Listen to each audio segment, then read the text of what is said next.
SI bermanfaat dan dapat diamalkan. Dan baik, selanjutnya kita akan langsung alihkan ke Ibu Moderator, Ibu Sri Sugiharti SPD. Sebagai moderator, kami persilahkan.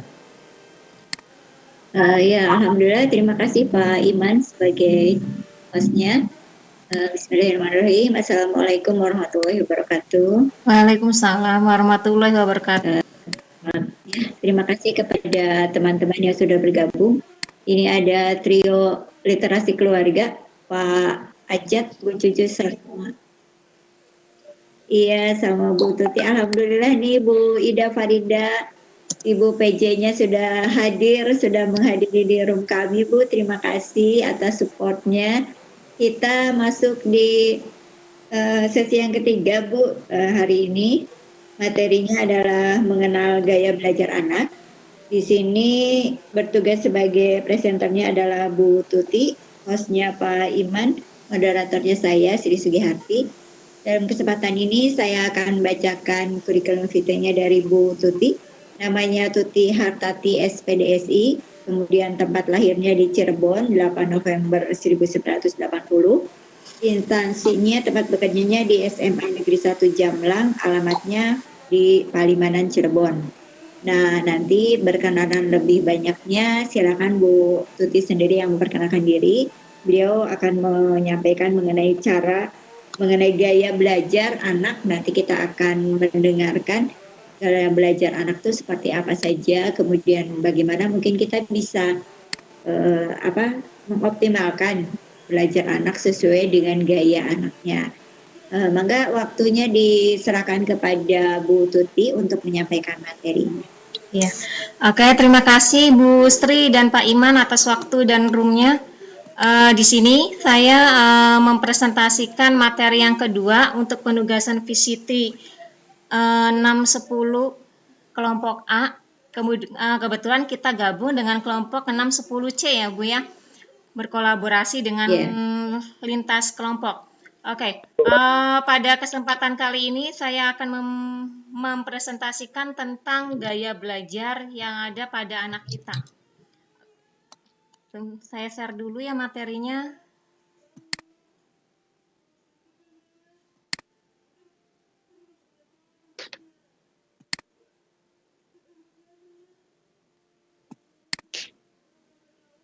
Oke.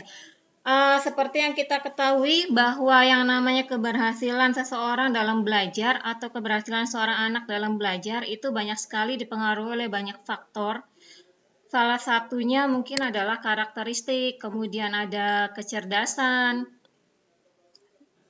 kemudian lingkungan, dan lain sebagainya. Sedangkan gaya belajar itu sendiri juga sebenarnya adalah salah satu hal yang juga bisa berpengaruh terhadap hasil belajar anak kita. Kenapa? Karena kalau kita mengarahkan anak sesuai dengan gaya belajar yang memang sudah ada pada diri mereka, maka kemungkinan untuk mencapai keberhasilan itu akan lebih tinggi atau lebih cepat. Menurut Bobby De Porter, gaya belajar itu adalah bagaimana caranya siswa dalam menyerap atau mengatur dan mengolah informasi. Sedangkan dalam bukunya Quantum Learning dan Quantum Teaching bahwa gaya belajar itu ada 3, yaitu yang pertama adalah gaya belajar visual yang mengandalkan dari penglihatan, kemudian yang kedua adalah gaya belajar auditori yang mengandalkan dari pendengaran, dan yang ketiga adalah gaya belajar kinestetik. Oke. Bapak Ibu, sebenarnya ketika anak kita tidak memegang buku ketika kita suruh dia untuk belajar, tapi dia cenderung untuk jalan-jalan atau misalkan justru menggambar, itu sebenarnya adalah emang gaya belajar mereka itu emang seperti itu. Jangan dipaksakan ketika mereka memiliki gaya belajar auditori kemudian dipaksakan menjadi visual, kecuali di sekolah ya. Kalau di sekolah kita juga agak sedikit kesulitan untuk menyesuaikan bagaimana caranya agar semua anak itu bisa belajar sesuai dengan gaya belajarnya. Tapi kalau di rumah mungkin kita masih bisa ya masih bisa untuk kita mengidentifikasi dulu gaya belajar yang ada pada anak kita itu gaya belajar yang mana, visual atau auditori atau kinestetik. Kalau yang gaya belajar visual, salah satu ciri-cirinya adalah yang pertama adalah cenderung melihat sikap gerakan bibir dari guru yang sedang mengajar atau orang yang sedang berbicara yang ada di sekitarnya. Misalkan ketika orang tua berbicara, dia akan melihat sikap, gerakan, dan bibirnya bagaimana. Kemudian ketika di depan ruang kelas juga dia lebih cenderung memperhatikan penampilan gurunya.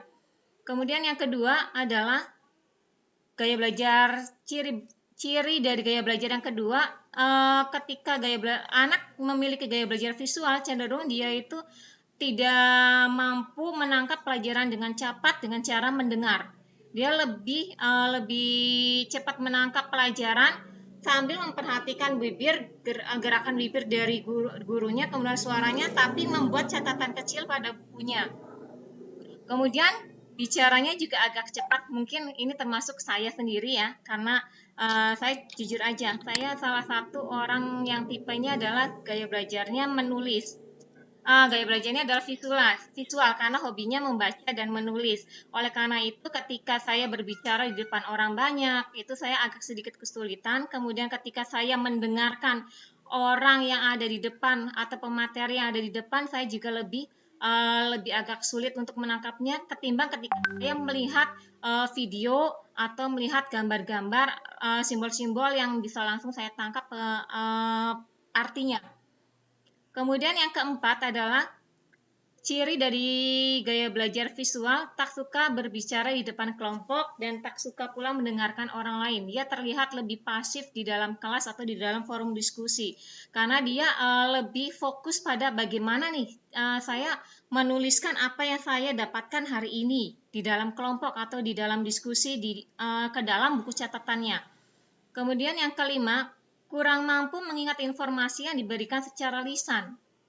Ya, seperti tadi yang saya jelaskan di awal, bahwa yang visual itu harus mendengarkan, tapi dia tangannya juga sambil mencatat informasi-informasi yang disampaikan oleh gurunya atau yang disampaikan oleh orang tuanya. Yang keempat, lebih suka peragaan. Mungkin salah satunya ya, ketika anak lebih cenderung bahwa ketika tampil di depan kelas, dia pasif, tetapi dia lebih memperhatikan penampilannya. Itu adalah salah satu ciri dari orang visual. Kemudian duduknya juga tenang meskipun sekitarnya ramai. Yang terakhir cenderung memperhatikan pakaian dan penampilannya. Kita lanjut ke ciri-ciri dari gaya belajar auditori. Gaya belajar auditori ini dia cenderung mengandalkan pendengarannya. Jadi ketika kita menemukan seorang siswa atau ketika menemukan anak disuruh belajar, kitanya menerangkan, kemudian anaknya tidur, belum tentu anak itu benar-benar tidur, Bu. Karena saya pernah punya pengalaman waktu di MTS, ketika ngajar di MTS, saya mengajar, bla bla bla bla. Dia kalau anak-anak MTS kebetulan biasanya dari pondok pesantren ya.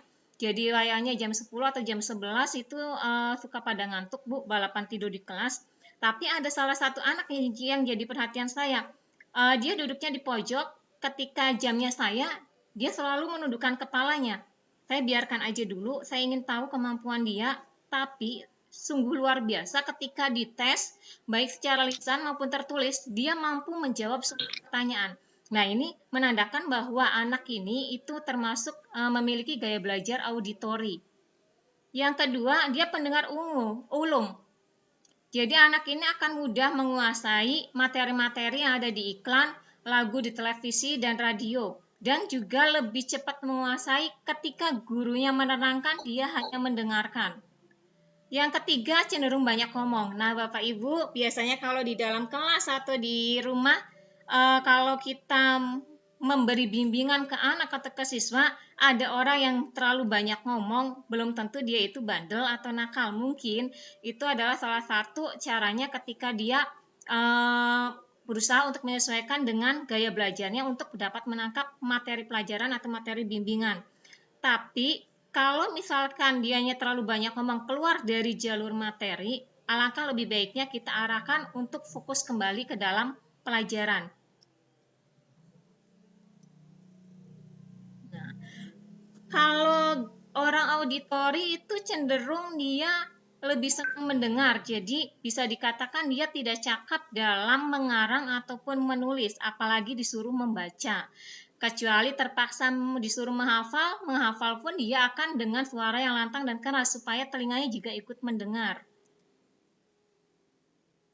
Kemudian, tak suka membaca dan umumnya memang bukan pembaca yang baik karena mengingat dengan baik apa yang baru saja dibacanya. Kemudian yang ketujuh, senang berdiskusi, berkomunikasi dengan orang lain.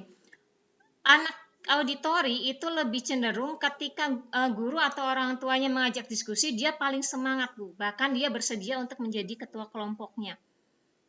Yang terakhir, kurang tertarik memperhatikan hal-hal baru di sekitar lingkungannya, seperti hadirnya anak baru, adanya papan pengumuman di pojok kelas, dan lain-lain.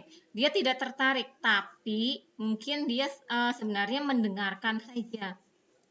Oke, yang terakhir adalah gaya belajar kinestetik. Nah, ini dia. Yang kadang-kadang kita sebagian besar ketika menemukan anak terlalu aktif di dalam kelas atau terlalu aktif di dalam rumah kita, itu cenderung bahwa anak itu nakal ya. Sebenarnya tidak, Bu. Tidak semua anak yang terlalu aktif itu nakal. Sebenarnya dia itu adalah anak yang memiliki gaya belajar kinestetik. Tinggal kita mengarahkan saja supaya gerakan-gerakannya itu tidak terlalu mengganggu siswa yang lain atau tidak terlalu mengganggu teman-teman yang ada di sekitarnya. Ciri-cirinya adalah yang satu menyentuh segala sesuatu yang dijumpai, termasuk saat belajar. Nah, Bapak Ibu, ini mungkin kalau misalkan kita tidak mengarahkannya, maka dia termasuk anak yang jahil sama teman-temannya. Salah satunya saya pernah menemukan siswa dengan kinestetik, ketika dia dipanggil ke depan kelas, itu dia sambil lewat nyolekin teman-temannya yang ada di sampingnya. Nah, teman-temannya kan akhirnya kan kaget. Nah, dari situ nanti kita bisa mengarahkan anak itu supaya mengarah jahilnya jangan ke orangnya atau ke mejanya atau bagaimana. Yang penting tidak membuat ribut atau berisik di dalam kelas. Yang kedua, sulit berdiam diri atau duduk manis, selalu ingin bergerak. Nah, tipe anak kinestetik itu lebih cenderung dia itu pindah posisi tempat duduk. Misalkan hari pertama dia senang di depan. Hari kedua dia geser lagi pindah ke nomor 2. Ketiga geser lagi ke pojok. Jadi memang kalau dia belajar atau mempelajari sesuatu akan lebih mudah menangkap dengan cara melakukan gerak-gerakan. Salah satunya juga ketika dia mendengarkan fokus mendengar suara gurunya atau fokus mendengar suara orang tuanya, ketika tangannya itu memegang kertas, bisa jadi kertas yang lebar itu menjadi serpihan kecil-kecil. Yang penting bukan memukulin orang. 3. Mengerjakan segala sesuatu yang memungkinkan tangannya aktif. Contoh, saat guru menerangkan pelajaran, dia mendengarkan sambil tangannya asyik menggambar. Nah, salah satu hal yang positif, kita bisa mengarahkan mungkin tangannya sambil menggambar atau membuat sesuatu yang tidak mengganggu teman-temannya yang lain.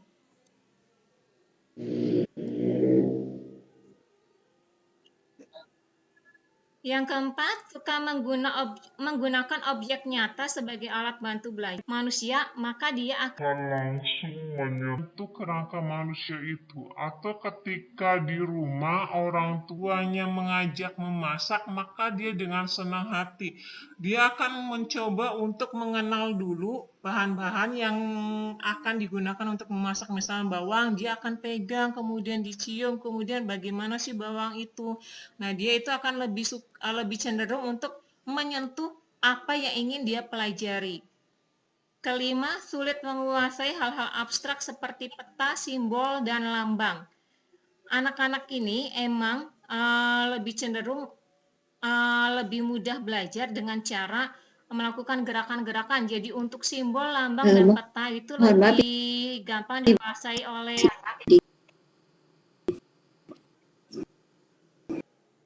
suaranya nggak jelas, Bu.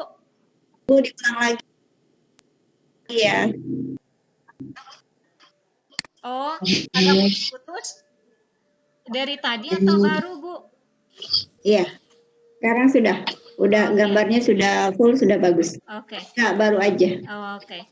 Ya, saya ulangi aja dari nomor 4 ya. Salah satu ciri-ciri dari Iya, nomor 4. gaya kinestetik, anak ini suka menggunakan objek nyata sebagai alat bantu belajar. Misalkan ketika orang tuanya mengajak memasak, maka dia akan langsung memegang barang-barang yang akan digunakan untuk masak. Atau ketika di dalam kelas, gurunya membawa sesuatu media untuk pembelajaran, misalkan kerangka manusia, maka dia juga akan langsung yang pertama kali maju ke depan dan menyentuh dan bertanya sama gurunya bagian-bagian dari kerangka tersebut. Yang kelima, sulit menguasai hal abstrak seperti peta, simbol, dan lambang. Memang kalau peta, simbol, dan lambang lebih gampang dikuasai oleh anak-anak yang visual. Kalau anak kinestetik agak kesulitan. 6. Menyukai praktek atau percobaan. Kadang-kadang kita ketika di kelas atau di rumah, anak kita cenderung agak susah kalau misalkan disuruh mengarang, menulis, atau menceritakan.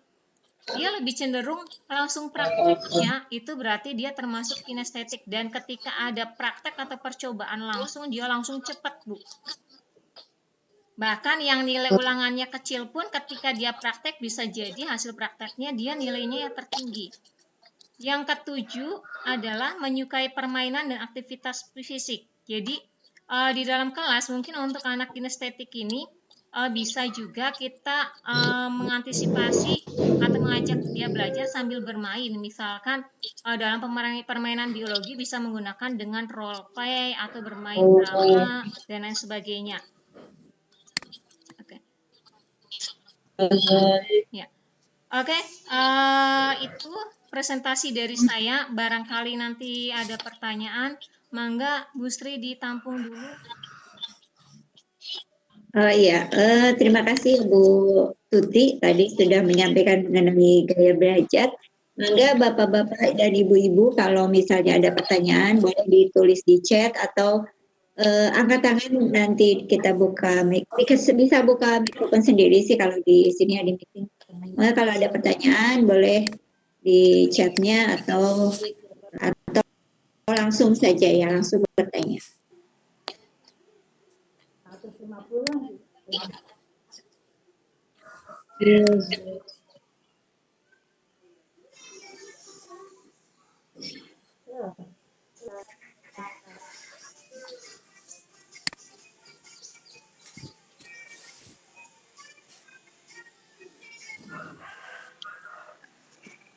Sambil menunggu pertanyaannya Bu Ida. Ya, ya. Kalau di PAUD mungkin ya berbeda dengan SMA ya Bu Ida. Bu Ida, Bu Sri. Apanya? Kalau Bu Ida di SD ya Bu Ida.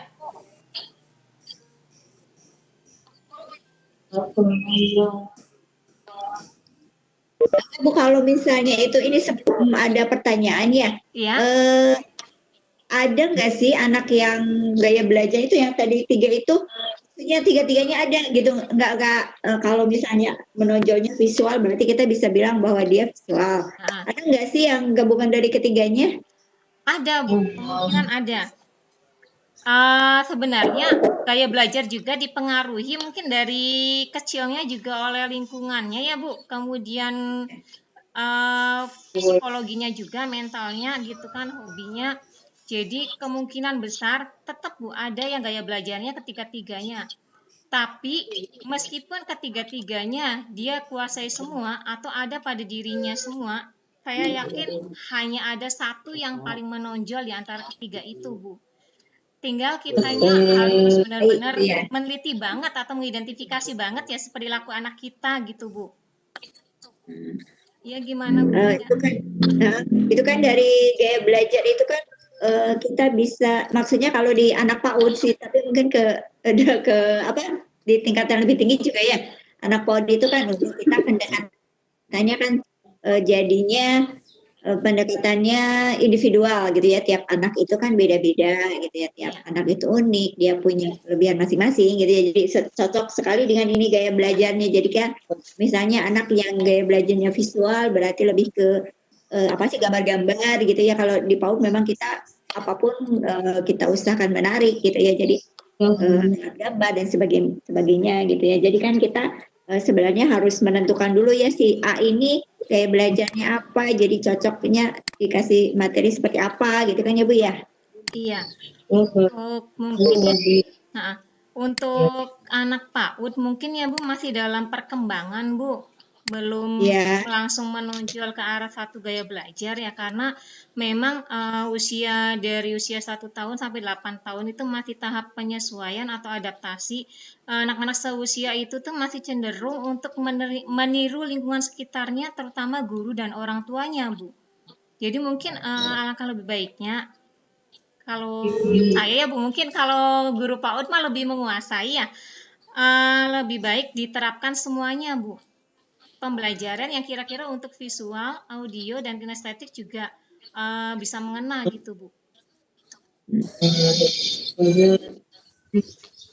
Ya, ayo nih teman-teman, Pak Asep, Bu Cucu, Bu, alhamdulillah ada Bu Emi. Kalau misalnya ada yang pertanyaan atau apa, iya Bu, ini sambil nunggu pertanyaan dari yang lain ya. Emang di PAUD itu kan, ya mungkin anak tuh kan belum, maksudnya dalam masa golden age gitu ya. Jadi semua perkembangannya lagi pesat-pesatnya. Jadi kita coba semua aspeknya kita kembangkan gitu. Jadi keenam aspek perkembangannya kita kembangkan, apakah itu visual, auditor, kinestetik, semuanya juga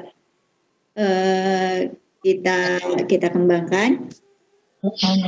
Kemudian pembelajarannya juga pembelajaran yang kita siapkan gitu, kita usahakan ketiga-tiganya ada, karena memang ini pas sekali ya kita kalau pembelajaran di PAUD memang ada visualnya, ada yang bisa dilihat sama anak gitu, kemudian APL-nya, media pembelajarannya harus menarik, banyak warna, banyak bentuk gitu ya yang menarik bagi anak, kemudian auditornya juga kita kembangkan pada anak, bagaimana anak bisa mendengar bunyi-bunyian atau sebagainya gitu ya. Kemudian kinestetiknya juga tentu saja karena anak lagi kecil itu kan suka bergerak ya, lagi pas aktif banget. Iya gitu. Memang benar, biasanya jahil tuh.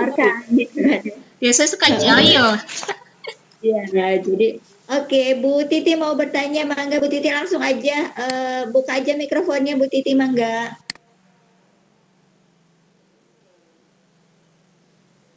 Bu Titi Room City nih, mirip Bu Tuti jadi. Kembarannya. Oke, buka aja Bu Titi, buka sendiri bisa ya. Ya, Assalamualaikum Bu Tuti. Ya. Waalaikumsalam. Mau tanya terkait tentang audio tadi ya. Stimulasi apa baiknya untuk, soalnya karena saya di PAUD, untuk anak usia dini yang mencakup 6 aspek perkembangan. Itu aja barangkali.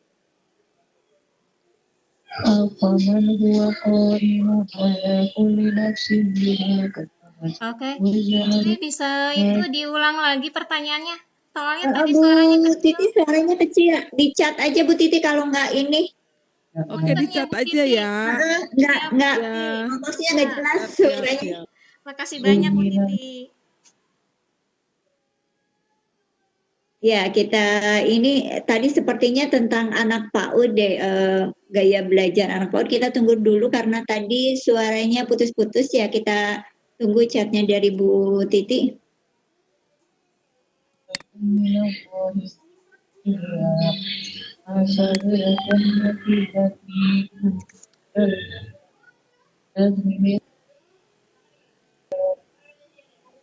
Kalau ngajar di PAUD lebih capek ya Bu Sri?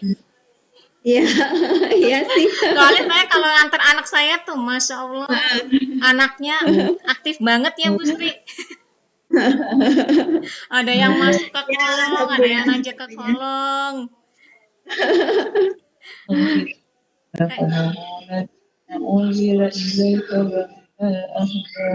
Ada yang ngaji ya? Bentar nih Bu Titinya belum. Oh ini Bu Titi ini dari Bu Titi. Stimulasi apa yang berhubungan dengan audio untuk menunjang 6 aspek perkembangan anak PAUD? Jadi stimulasinya yang berhubungan dengan audio tuh yang bisa dikembangkan untuk anak PAUD. Oke. Untuk Kalau mungkin kalau perkembangan anak PAUD saya nggak terlalu paham ya, tapi ya ingat bisa sedikit. Audionya ini aja ini. Iya. Kalau untuk yang gaya belajar audio atau auditori, mungkin lebih diarahkan. Ada lagi nih. Ya, mungkin Bu, itu yang Bu Titi aja dulu, nanti dari Bu Ida. Ya. Mungkin lebih diarahkan anak-anak itu misalkan ketika guru menerangkan, dia lebih cenderung untuk kita membuat rekaman untuk dia belajar di rumah. Kemudian kalau misalkan ketika tugas dalam penugasan, kalau yang lain mungkin cenderung menulis ya Bu, menulis. Tapi kalau anak audio itu cenderung dia lebih senang untuk langsung menceritakan jawabannya. Jadi kita mungkin memanggil anak tersebut ke depan, kemudian memberikan pertanyaan, kemudian langsung dijawab secara lisan. Kemudian yang ketiga, selain membuat perekaman, kemudian penugasan yang secara lisan, anak auditori ini gampang sekali dengan suasana yang berisik. Dia sendiri sebenarnya hobi berisik, tapi justru ketika teman-temannya dia berisik, itu dia agak sedikit terganggu. Jadi mungkin untuk penekanannya, salah satunya adalah ketika dia belajar, selagi gurunya tidak sedang menerangkan atau memberikan tugas, boleh dia mengerjakan tugasnya dengan cara menggunakan handset, nyetel musik atau sesuatu yang bisa menenangkan dia atau tidak mendengarkan suara berisik di dalam kelasnya. Mungkin itu barangkali ada tambahan dari mungkin guru-guru hebat PAUD yang lebih menguasai. Bu. Ya, mungkin tambahannya Bu Titi ya, untuk yang auditori itu kan berarti dia kelebihannya di suara yang mendengarkan, kemudian dia menyanyi dan sebagainya, berarti kita siapkan materi-materinya berhubungan dengan itu. Kita bisa menstimulasi anak dengan melalui lagu. Misalnya lagu itu kan 6 aspek juga bisa ada, bisa masuk di dalamnya. Kemudian kita bisa bagaimana anak misalnya mengenal suara-suara binatang dan sebagainya gitu kan. Suara binatangnya kita dengarkan, kemudian anak menebak ini suara apa misalnya gitu. Itu kan auditorinya yang lebih ini. Jadi anak auditori ini berarti anak dia cenderung lebih suka hal-hal yang seperti itu, yang pendengarannya yang lebih menonjol gitu ya. Jadi ya kita stimulasi dengan begitu, dengan musik, dengan suara-suara dan sebagainya. Mungkin itu Bu Titi bagaimana? Alhamdulillah. Makasih Bunda Tuti, Bunda Sri jawabannya. Oke, terima kasih sudah bergabung ya. Berikutnya ini dari Bu Ida. Terima kasih Bu Ida sudah mampir di room nih. Materi ini sangat dibutuhkan oleh semua orang, baik guru ataupun orang tua, supaya kita menangani dengan tepat sesuai dengan kecerdasannya ya. Tapi kadang teori sama prakteknya suka nggak nyambung. Orang tua atau guru kadang-kadang memaksakan sesuatu dengan kacamata kita saja. Nah, bagaimana nih supaya materi ini bisa tersampaikan dengan baik pada orang tua dan juga guru? Enggak, Bu Tuti? Oke, yang pertama adalah yang harus kita lakukan adalah mengidentifikasi dulu anak itu gaya belajarnya seperti apa, misalkan dengan cara mengisi angket. Angket untuk mengidentifikasi gaya belajar ini ada di dalam buku Bobby De Porter yang judulnya Quantum Learning. Setelah kita mengetahui anak ini cenderung ke satu gaya belajar, misalkan ke visual, atau misalkan yang nakal ya, yang cenderung orang menganggap bahwa dia itu nakal adalah yang kinestetik. Baru kita akan memanggil orang tua bolehlah face by face, atau kita pendekatan secara personal terhadap orang tua bahwa anak ini karakternya seperti ini, nanti mohon minta bimbingannya. Kemudian kalaupun nanti ada sesuatu yang mungkin keluar dari jalur, orang tua sama gurunya bisa saling kontak. Misalnya saya pernah punya murid dengan gaya belajar kinestetik ya. Banyak sih udah kelihatan kalau di SMA sih ya. Cenderung anak-anak yang emang hiperaktif dan cenderung nakal sama temennya. Saya biasanya memanggil orang tuanya dulu. Kemudian saya ajak ngobrol. sebenarnya anaknya itu tidak termasuk kategori melakukan kenakalan, tetapi hanya dia mencari bagaimana caranya agar dia itu bisa belajar dengan nyaman, sehingga kita akan minta bantuan orang tua untuk ikut melakukan pengawasan supaya keaktifannya itu tidak ke arah negatif, dalam arti tidak membuat masalah di dalam masyarakat lingkungan sekitarnya. Jadi kita arahkan ke yang positif. Misalkan ketika anak itu berjalan di dalam kelas, dia kalau yang pertama itu biasanya kalau tidak diarahkan dia jahil ke teman-temannya. Jadi kita arahkan, ibu tahu kamu tuh gaya belajarnya seperti ini. Kok ibu tahu? Iya, ibu tahu, sudah kelihatan dari karakter kamu. Terus kamu arahkan saja jahilnya itu ke yang lain, misalkan ke meja atau apa, nggak apa-apa, bunyi sedikit juga, yang penting tidak terlalu mengganggu teman kamu yang lain. Nah, kita ngobrol terus. Kalau saya pernah jadi sama orang tua minta HP-nya, tukaran HP. Orang tua kalau misalnya ada kelainan pada anaknya, maksudnya dalam hal tanda kutip keluar dari jalur, dia akan menghubungi saya dan saya juga akan menghubungi orang tuanya untuk minta bantuan juga.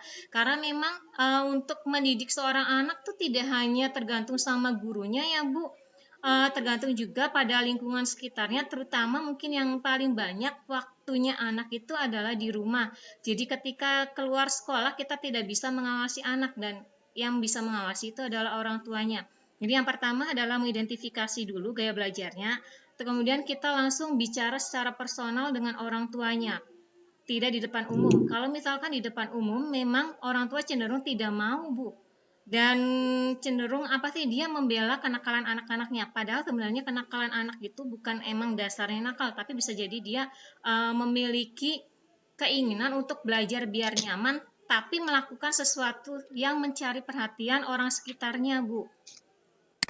Kemudian selain itu juga, kita juga mungkin kalau di dalam sekolah itu akan kesulitan untuk mempraktekkan dengan sekian banyak siswa gaya belajar yang bermacam-macam. Kita mempraktekkan untuk hanya satu pembelajaran, untuk satu gaya belajar saja.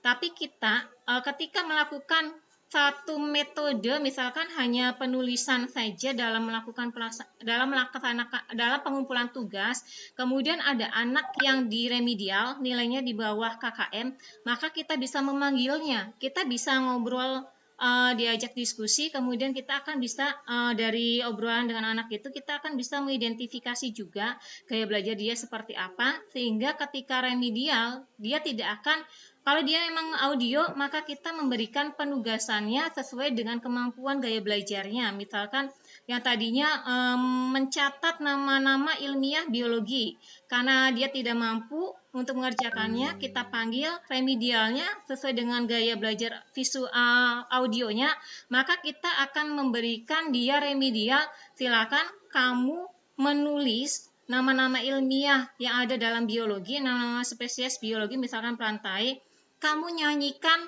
kamu cari lagu, kemudian nyanyikan, dan videonya kirim ke ibu. Mungkin seperti itu ya Bu Ida yang biasanya saya lakukan untuk anak-anak yang ada di dalam kelas dengan gaya belajar yang bermacam-macam. Dan untuk orang tuanya, saya melakukan pendekatan secara personal langsung sama orang tuanya, Bu. Mungkin ada tambahan dari Bu Sri dan yang lainnya?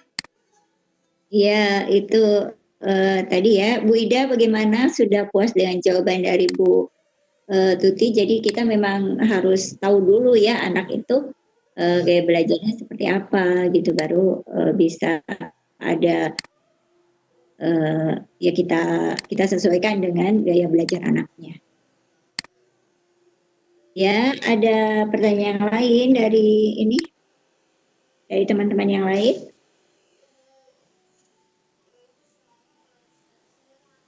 Oke, Bu Sri, mungkin ya untuk anak-anak yang visual itu cenderung hobinya menulis dan mengarang. Ya, di dalam buku catatannya ketika banyak sekali gambar-gambar atau simbol-simbol yang maksudnya tidak ada di dalam materi, misalkan ada catatan pelajaran kemudian dia gambar semel kemudian nangis, berarti mungkin dia menyimbolkan pada materi tersebut dia mengalami kesulitan.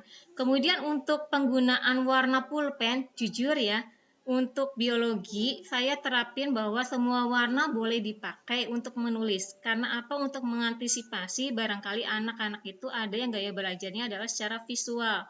Jadi baik warna merah maupun kuning saya izinkan untuk digunakan untuk menulis ataupun menggambar. Kemudian biologi juga pembelajarannya saya cenderung lebih banyak kalau untuk yang visual itu lebih banyak untuk menggambarnya. Meskipun gambarnya belum 3 dimensi, tapi apa ya? Mereka lebih semangat untuk menggambarkan materi daripada menuliskannya dengan yang sangat banyak ya, materi yang sangat banyak khususnya berkaitan dengan biologi. Selain itu juga untuk visual itu dia lebih cenderung tidak terganggu kalau sama teman-temannya yang berisik. Dia ini yang perlu kita waspadai untuk yang visual ya. Kalau visual, kalau bisa ketika di dalam kelas itu kita ajak untuk bersosialisasi. Misalkan ketika berada di dalam kelompok, dia cenderung lebih asik dengan catatannya sendiri. Jadi ketika dia asik dengan catatannya sendiri, kita amati seperti itu, kita langsung dekatin, ayo gabung sama teman-temannya, diskusi bareng gitu. Jangan dibiarkan saja, takutnya nantinya jadinya introvert atau cenderung dia merasa minder karena teman-temannya padahal dia sendiri yang membuat dia lebih asik dengan catatannya, teman-temannya sudah berusaha mengajak, akhirnya dia mengambil kesimpulan, saya kok nggak diajak diskusi, padahal sudah diajak dari awalnya. Jadi ini yang perlu diwaspadai untuk yang gaya belajar visual. Itu untuk yang mendengarkan ya itu ya tadi ya cenderung kalau bisa barangkali dia agak lambat. Oh, ada pertanyaan Bu Sri dari Pak Aji. Ya, oke, dari Pak Asep nih pertanyaannya. Ketika ada penyesuaian tindakan cara yang berbeda, apakah ada kecemburuan sosial pada siswa lainnya? Misalnya tindakannya itu beda ya, karena kita tadi udah identifikasi gaya belajarnya. Misalkan si A ditindak berbeda dengan siswa B, dan si B ingin disamakan dengan B, sama si A ingin di B, pokoknya beda gitu ya. Ada kecemburuan sosial tidak ya? Mangga Bu Tuti. Iya. Kalau kecemburuan sosial, kalau kita perlakuannya mungkin sangat membedakan antara anak satu dengan yang lain, tanpa dasar mungkin akan timbul kecemburuan sosial yang sangat tinggi ya, Pak. Karena memang saya sendiri sudah pernah merasakan waktu saya jadi pembina KIR masih ngajar di SMA Ciledug, itu saya menyadari sendiri kesalahan saya cenderung memanjakan anak-anak yang masuk ke dalam ekskul KIR, sehingga anak-anak yang lain sempat ada yang curhat ke teman guru saya bahwa saya itu seperti ini. Akhirnya saya introspeksi diri. Oh iya ternyata kayak gini. Akhirnya saya mengambil langkah, Pak. Saya komunikasi dengan siswa yang ada di dalam kelas, kemudian saya juga minta maaf ya. Kemudian untuk kedepannya, langkah-langkah kedepannya, saya langsung ngomong dulu ke siswa. Biasanya sebelum masuk ke kelas ya, maksudnya tahun ajaran baru, saya menjelaskan ke siswa, ini nih biologi itu ibu membebaskan kalian menggunakan pulpen dengan warna-warni. Ibu juga membebaskan kalian untuk menggambar atau memberi simbol-simbol pada buku catatan ketika kalian mengalami kesulitan dalam pembelajaran materi tersebut. Ibu juga membebaskan kalian untuk bergerak dari mana ke mana saja. Yang penting jangan membuat berisik di dalam kelas atau menakalin teman-temannya, jailin teman-temannya. Kalau jail sama benda boleh, yang penting jangan bikin berisik. Kenapa ibu seperti itu? Karena ibu itu menyesuaikan dengan gaya belajar kalian. Gaya belajar kalian biasanya saya akan menyebarkan angket Bu, yang biasanya ada di dalam buku Quantum Learning.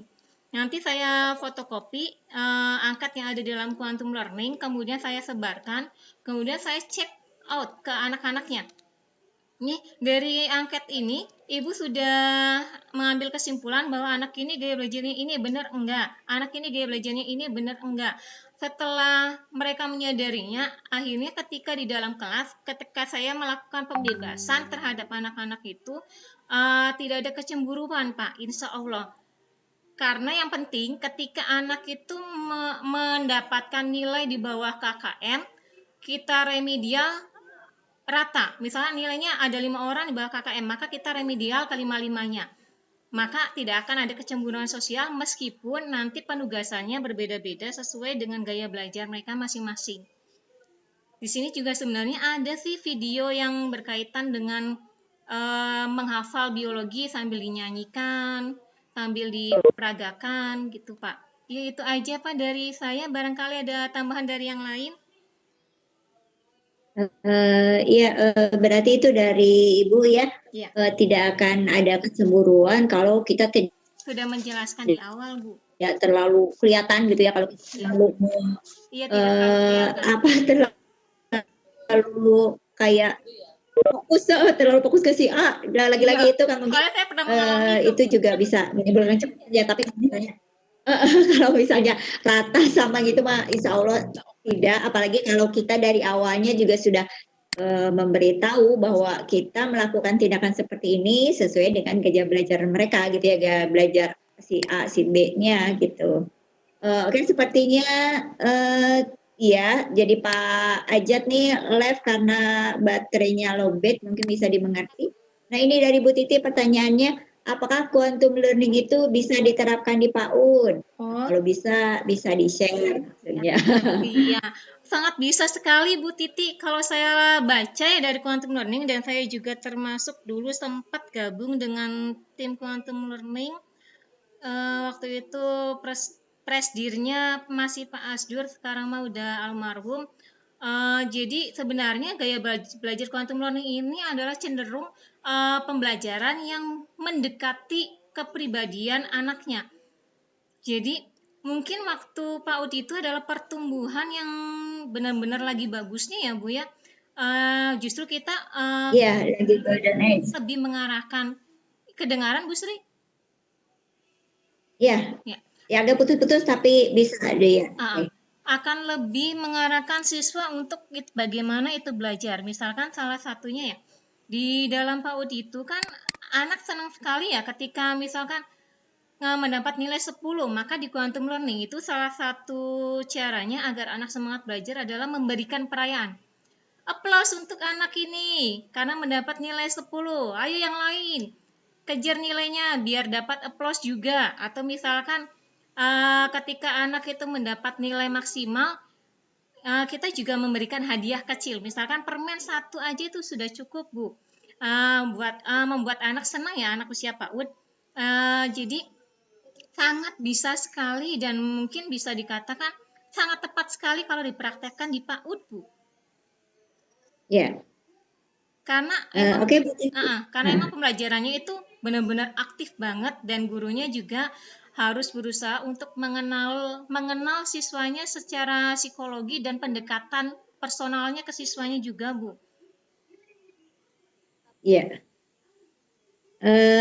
Iya, makasih nih Bu Tuti, boleh dong share itunya, formatnya atau apapun tentang quantum learning. Soalnya memang kita di PAUD itu kan lagi golden age ya, lagi masa emas, lagi semua perkembangan terbentuk dengan sangat cepatnya gitu. Jadi kita sih usahakan bahwa kita melakukan pembelajarannya dengan sebaik-baiknya. Ya, terima kasih Bu Ida nih sudah bergabung di room ini. Mangga mau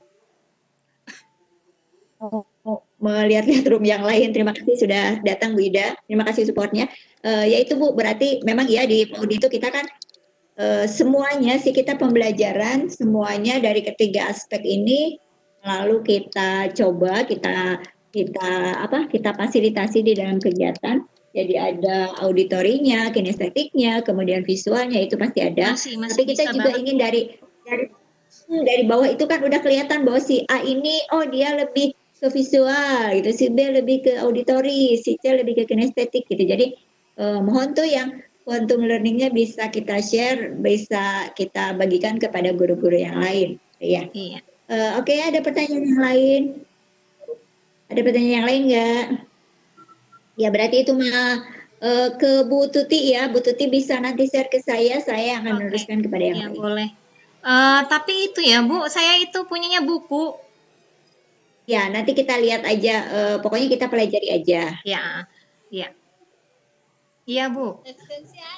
Angketnya juga ada masih di Quantum Learning, Bu. Kalau sebenarnya Bobby the Porter itu bikin 2 buku yang berpasangan ya. Untuk gurunya namanya Quantum Teaching, bimbingan untuk gurunya. Kemudian Quantum Learning itu untuk gurunya juga sebenarnya, tapi lebih cenderung bagaimana ke arah siswanya, Bu. Ingatkan teman-teman yang masuknya di Japri aja sudah. Ya, oke. Ada pertanyaan yang lain teman-teman. Jangan lupa ya presensinya udah kita bagikan tuh di atas. Kita share lagi Pak Iman, boleh? Kalau ada yang belum isi. Sambil nunggu pertanyaan yang lain.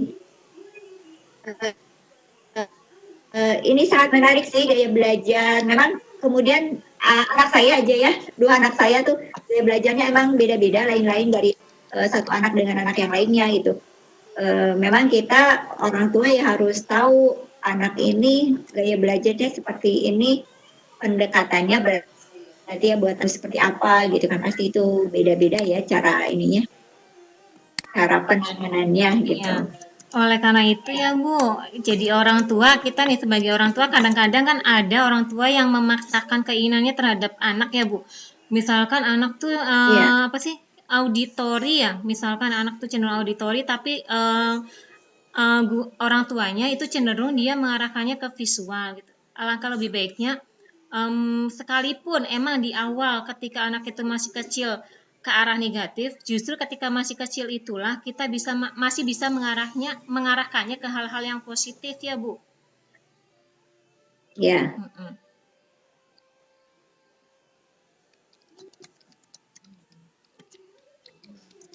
Oke teman-teman, kalau misalnya belum isi presensi,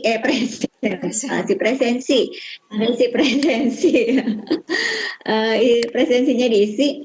Iya terus ini saya ngomongnya PAUD terus karena memang saya guru PAUD, tahunya di situ gitu ya.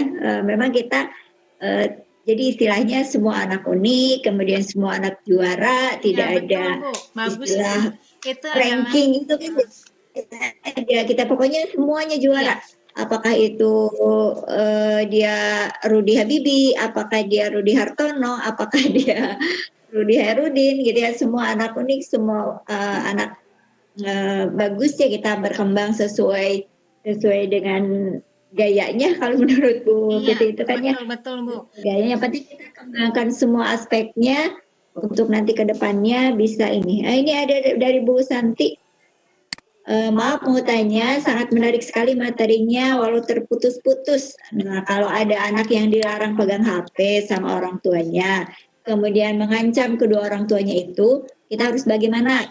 Ini bagus sekali. Ini bagus sekali ya pertanyaannya. Dan itu pengalaman anak saya juga sih Bu Santi. Mungkin pengalaman anak Bu Santi juga atau teman-teman yang lain ya. Oke. Untuk anak-anak yang mungkin terlalu maniak dengan HP, mungkin yang pertama yang kita lakukan adalah kita memberi bimbingan. Salah satunya mungkin yang agak sedikit tepat dan mungkin akan langsung mengena adalah kita memberi contoh teman-temannya atau orang-orang yang ada di sekitar kita ketika salah memanfaatkan HP, atau ketika kita menggunakan HP justru kita mendapatkan hal-hal yang negatif, itu kita akan menceritakan ke anaknya, termasuk anak saya ya Bu. Emang agak susah dulunya kalau udah megang HP tuh HP aja. Jadi kebetulan saya juga punya murid pernah punya kejadian juga gara-gara di Facebook, kemudian dia mengalami kejadian yang tidak berkenan sampai akhirnya dia babak belur, kemudian kalungnya juga dirampas sama HP-nya. Kebetulan saya dekat sama anak-anak itu, sehingga saya ajak anak itu untuk main ke rumah saya. Kemudian diajak itu coba deketi anak saya, obrolin kayak gini-gini, ceritain pengalamannya gitu. Tapi sambil bermain. Jadi jangan sampai kelihatan bahwa murid saya itu kelihatan seperti menggurui anak saya. Jadi seperti lagi bermain aja sama anak saya, tapi akhirnya dia mengarahkan, jangan seperti ini. Dulu kakak juga seperti ini, tapi hasilnya seperti ini gitu. Itu langkah yang pernah saya ambil untuk langsung menangani anak saya sendiri, kemudian untuk siswa-siswa saya juga, Bu. Kemudian selain itu, mungkin selain perampokan karena akibat adanya medsos di HP, bisa juga karena sinyal dari HP juga sedikit merusak itu, maka kita juga akan mengajak anak kita untuk mendengarkan cerita atau membaca cerita-cerita yang berkaitan dengan itu, dan cerita-cerita atau penelitian-penelitian berkaitan dengan dampak negatif dari sinyal HP itu sudah sangat banyak, dan mungkin tidak hanya di buku ataupun di koran, tapi juga sudah banyak ditayangkan juga di televisi dampak-dampaknya dari penggunaan HP. Sehingga kita bilang ke anak, bukannya ibu melarang memegang HP, tapi ibu berkenan mengizinkan kamu main HP asalkan digunakan untuk hal-hal yang bermanfaat. Tapi kalau dilarang sama sekali, jujur saja Bu, kayaknya mungkin susah ya, karena anak-anak sekarang itu tidak bisa lepas dari gadget. Jadi kita bisa kita hanya bisa membatasi penggunaan HP, karena walau bagaimanapun nanti ketika anak itu SMP, SMA, maka dia juga memerlukan HP-nya untuk menyelesaikan tugas-tugasnya, karena zaman sekarang guru tidak hanya berpatok pada buku, tetapi juga pada media sosial atau browsing atau simbah Google. Jadi ya itu ya, tidak bisa melarang sama sekali, tapi kita bisa membatasinya dengan cara juga memberi bimbingan secara pelan, tapi jangan kasar ya Bu, atau jangan sampai menjatuhkan anak, karena anak usia, apalagi usia PAUD atau anak usia SD itu, ketika dia melakukan kesalahan kemudian kita ya ngomong yang bersifat negatif juga, maka dia akan tambah down Bu. Jadi lebih baik kesalahan dia kita arahkan ke hal-hal yang lebih positifnya gitu Bu. Itu jawaban dari saya Bu Santi. Barangkali ada tambahan dari yang ahli-ahli PAUD atau dari anak SMP senior saya katanya nih Bu buat Emi anak Emalia. buat anak SMP nih katanya Bu Tuti. Oh, buat anak SMP ya Bu. Kalau buat anak SMP sih atuh jangan dilarang Bu, karena saya sendiri ya justru kalau anak SMP itu saya sebagai gurunya ketika mengajar tapi materi di dalam buku itu tidak ada, maka saya menyarankan anak untuk mencari browsingnya di internet atau untuk lebih cepat mendapatkan materi dari internet. Misalkan salah satunya materi menggambar, misalkan ya Bu, menggambar sistem pencernaan makanan. Kalau misalkan saya mendadak gambar dulu dari papan tulis, kemudian anak baru menggambar, waktu 2 jam itu tidak akan selesai Bu. Tetapi ketika saya mencari gambar dari internet yang sesuai dengan pembelajaran anak SMP, kemudian saya share di grup, misalkan grup WA anak saya, siswa saya, maka anak itu tidak usah menunggu gurunya selesai menggambar sistem pencernaan, tapi anak itu bisa langsung menggambar dari HP mereka dari gambar yang ada di grup Bu. Jadi kalau bisa jangan dilarang, tapi hanya dibatasi saja Bu. Mungkin kalau misalkan untuk penggunaan tertentu, misalkan diperbolehkan, misalkan kamu hari ini pelajaran apa? Biasanya sering menggunakan HP untuk itu enggak? Misalkan sering menggunakan HP untuk pelajaran ini, kemudian konfirmasi ke gurunya ya diizinkan Bu. Kalau misalkan memang tidak ada pembelajaran melalui internet, ya boleh ya Bu, jangan bawa HP-nya gitu. Dengan tetap tadi kalau bisa memberikan penjelasan, bimbingan secara halus, dan alangkah lebih baiknya kalau kita mencari orang-orang di sekitar kita yang sudah pernah mengalami dampak dari penggunaan HP, Bu. Mungkin itu jawaban dari saya, Bu Santi.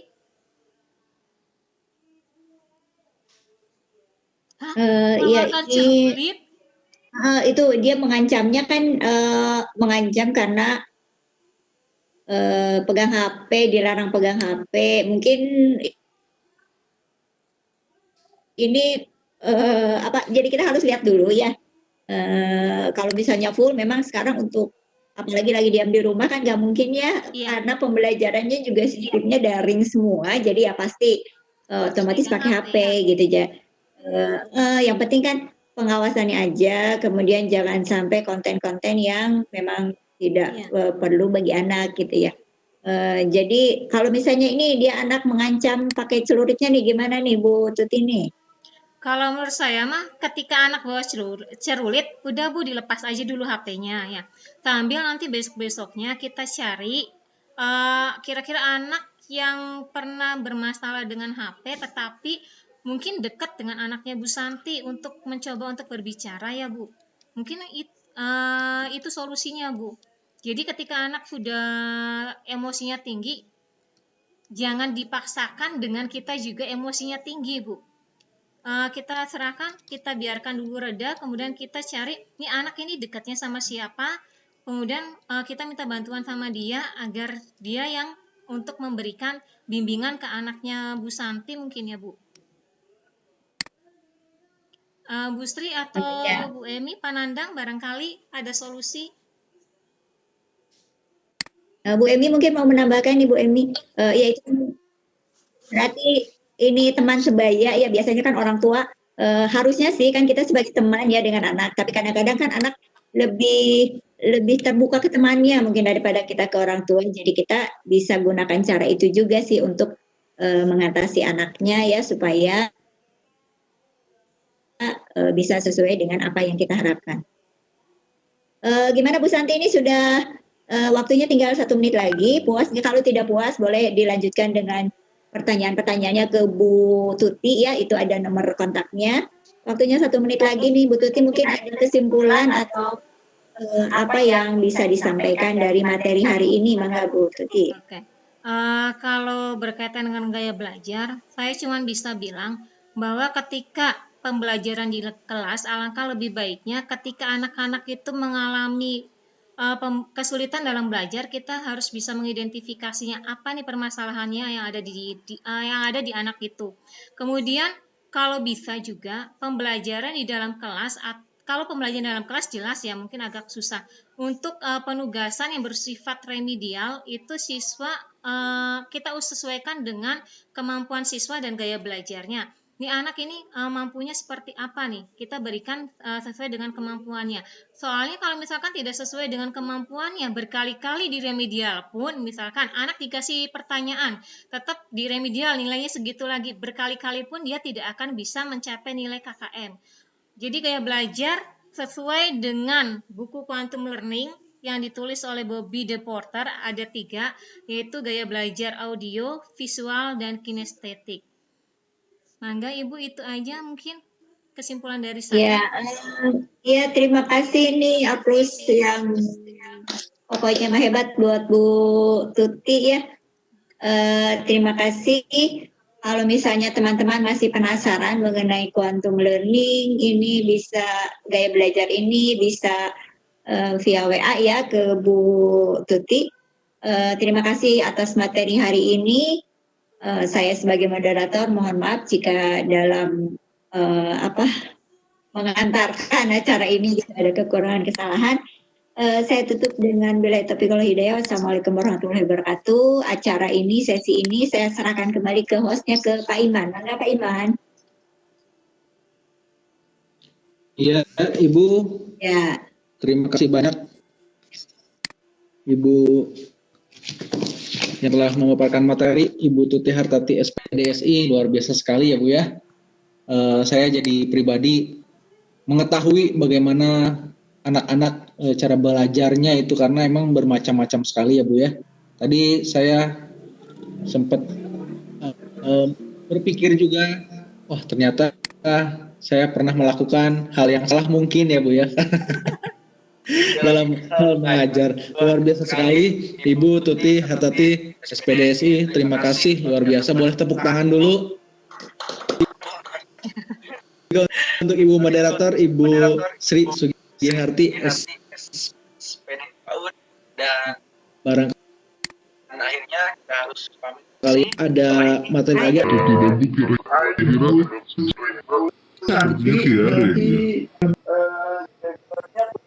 Menggunakan Instagram. Baik, seperti itu Ibu, saya Iman Nugraha pamit undur diri. Saya senantiasa diberikan kesehatan dan keselamatan dalam musim yang seperti ini, diberikan rezeki juga. Terima kasih. Assalamualaikum warahmatullahi wabarakatuh. Waalaikumsalam warahmatullahi Waalaikumsalam wabarakatuh. warahmatullahi wabarakatuh. Ya, terima kasih semuanya yang sudah datang ya. Kalau berkenan nanti datang lagi di 14.30 ada satu sesi lagi cara mengoptimalkan Instagram.